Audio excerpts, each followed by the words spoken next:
नमस्कार दोस्तों, स्वागत है आपका फाइट अगेंस्ट करप्शन में। और जिस प्रकार नगर निगम कोटद्वार में विगत 5 वर्षों से जो सांडों का और निराश्रित गौवंशों का इतना आतंक जो फैला हुआ है, वो इस चरम सीमा पर पहुंच गया है कि लोगों को अब उसके लिए प्रोटेस्ट करना पड़ रहा है, धरना देना पड़ रहा है। और आज इसी मामले में संज्ञान लेते हुए यहाँ पर कोटद्वार तहसील पर यहाँ पर आप देखिए कि यहाँ पर सांड हटाओ, आम जनमानस बचाओ, जागृति गढ़वाल जन जागरण संस्था आज यहाँ पर प्रोटेस्ट कर रही है, जो कि इनका क्रमिक अनशन है आज। और इसके बाद क्या कुछ रहेगा जानेंगे। आज आप सांड हटाओ और जनता बचाओ, जी जो भी प्रोटेस्ट आपका ये चल रहा है, ये जो प्रोटेस्ट में विगत 5 वर्षों से जो नगर निगम कोटद्वार रहा है जी, तो आप क्या सोचते हैं कि नगर निगम की कितनी भूमिका रही है इसमें, जिस प्रकार यहाँ पर ये आतंक फैला हुआ है? देखिए, ये तो नगर निगम की निष्क्रियता तो है ही कि यहाँ पर ना तो ढंग से साफ सफाई हो रही है, ना जो बिजली के पोल हैं, जो लाइटें हैं, वो सब खराब पड़ी है। कई चीजों में निष्क्रियता है। लेकिन हम कई बार इनसे कह चुके हैं कि यहाँ पर इस सांडों की वजह से यहाँ पर बहुत दुर्घटनाएं हो रही है। दरअसल क्या है ना कि जब से नगर निगम बना है तभी से ये सांड यहाँ पर ये बहुतायत में यहाँ पर आए हैं।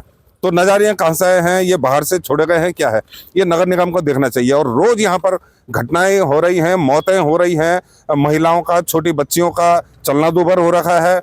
और ये लड़ते लड़ते इतना आक्रामक हो जाते हैं ये सांड कि इन्होंने कई दुकानें तोड़ दी हैं, कई वाहनों को नुकसान पहुंचा रहे हैं, और कई मौतें जो हुई हैं उसकी भरपाई कौन करेगा। इसलिए हमने नगर निगम से और जिला प्रशासन से यही कहा है कि आप सबसे पहले तो इनको कहीं विस्थापित कीजिए। ये जैसे आपने गौशालाएं बनाई है, उसके लिए दुनिया भर का गौ सेवा आयोग उसमें अनुदान दे रहा है, पैसा दे रहा है। आप उनसे किसी मद में लेके एक नंदीशाला आप बना लीजिए, वहाँ संरक्षित रखिए। इससे ये चोटिल भी नहीं होंगे। क्या होता है कि ये सड़क में पड़े रहते हैं, ना कोई पुलिस वाला ना कोई आम आदमी इनको सड़क से हटा पाता है। तो कोई भी गाड़ी आती है, इनका हाथ पैर कुचल जाता है, इनका पैर। तो हम लोग जब कोशिश करते हैं कि इनको कुछ मरहम पट्टी करें, तो हम इतने भयंकर सांड होते हैं, इतने आक्रामक कभी भी हो जाए तो हम वो मरहम पट्टी भी नहीं कर पाते। तो क्यों ना इनको कहीं संरक्षित किया जाए या विस्थापित किया जाए। और जिन लोगों को दुर्घटना के कारण मौतें हो रही हैं, नुकसान हो रहे हैं, जिनके जान माल की जो आफत आ रही है, आपत्ति हो रही है लोगों में, उनको ये मुआवजा दिया जाए। हमारा मेन मुद्दा ये। जिस प्रकार यहाँ कोटद्वार में गौशालाएं तो बहुत खुली हुई हैं, परंतु वो ऑपरेट ढंग से नहीं हो पा रही हैं। और देखा ये भी जाता है कि उन गौशालाओं के लिए जो एक अनुदान राशि भी आती है, प्राप्त होती है, वो जाती कहाँ है दरअसल? बिल्कुल बिल्कुल, ये तो अब एक प्रमुख मुद्दा है। ये तो आयोग को देखना चाहिए इस बारे में। और ये जो समाज सेवा के नाम पे इन्होंने गौशालाएं खोली है, तो क्यों तो ये अनुदान ले रहे हैं, क्यों ये चंदा ले रहे हैं? ये आम आदमी से भी और संस्थानों से भी चंदा लेते हैं। सरकार भी इनको चेक के चेक दे रही है, अनुदान दे रही, तो पैसे जा खा रहा है। चलो जा रहा है, जहां भी जा रहा है, आप इनको भी रखिए ना, गवर्नमेंट है ये भी, आप ये सांडों को भी रखिए। प्राय ये भी देखा जाता है कि जो निराश्रित गाय हैं, केवल उनको ले जाया जाता है, जो ये गौशाला होती है। अगर ले जाया भी जाता है कभी कभार तो, परंतु इन सांडों का कुछ नहीं होता, कोई इलाज नहीं होता अभी तक। 5 सालों में तो हमने तो नहीं देखा। अगर आपने देखा है तो आप बताएं। नहीं, बिल्कुल ऐसा नहीं है।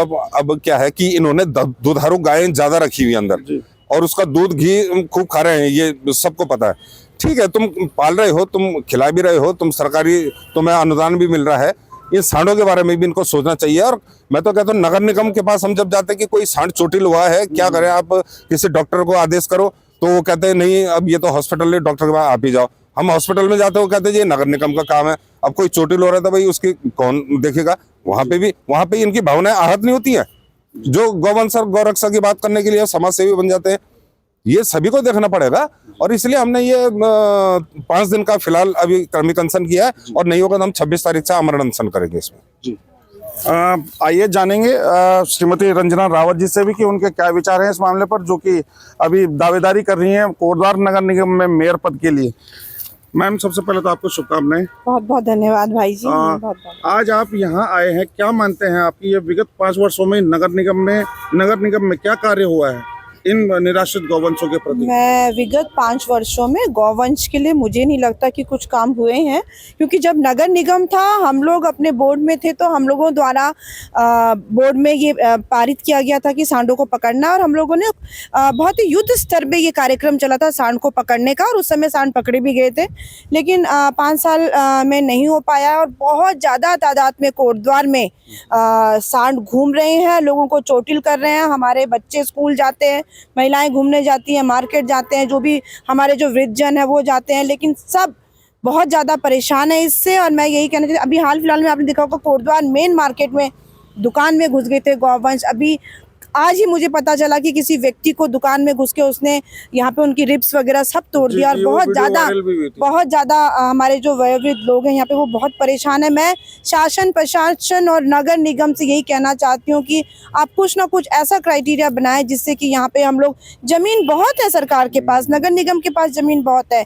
हम ये नहीं कह रहे कि आप इनको पकड़ के कहीं भी फेंक दो, इनके लिए एक अच्छा स्थान बनाइए। उनको जैसे गौवंश के नाम पे यहाँ पे कई संस्थाएं खुली है, उनको भी इनिशिएटिव लेना चाहिए कि वो भी इसमें युद्ध स्तर पे काम करें और सरकार की मदद करें। हम सरकार से, हम जिस प्रकार से हम लोगों की एक मांग है कि जो चोटिल होते हैं, किसी की मृत्यु हो जाती है तो उनको भी मुआवजा दिया जाना चाहिए सरकार की तरफ से, तो हमारी यही मांग है। और 5 दिन का अनशन बड़े भाई मनीष भट्ट जी द्वारा यहाँ पे रखा गया है। मैं उनके समर्थन में यहाँ पहुँची हूँ और लगातार मेरा यही प्रयास रहता है कि हम बंदरों से, सांडों से अपने कोटद्वार को निजात दिलाएं। बहुत ज़्यादा लोग चोटिल हो रहे हैं, तो आने वाले समय पे अगर अपॉर्चुनिटी मिलती है मेरे को, तो हम लोग इसमें युद्ध स्तर पे काम करेंगे बंदरों को और सांडों को हटाने के लिए। और नगर निगम में जो भी प्रॉब्लम्स है उनको शॉर्ट आउट। लाइट्स की मैं जगह जगह जा रही हूँ, देख रही हूँ कि लाइट्स भी चेंज नहीं हो पा रही हैं, कई जगह लाइट्स नहीं लगी भी नहीं है अभी तक।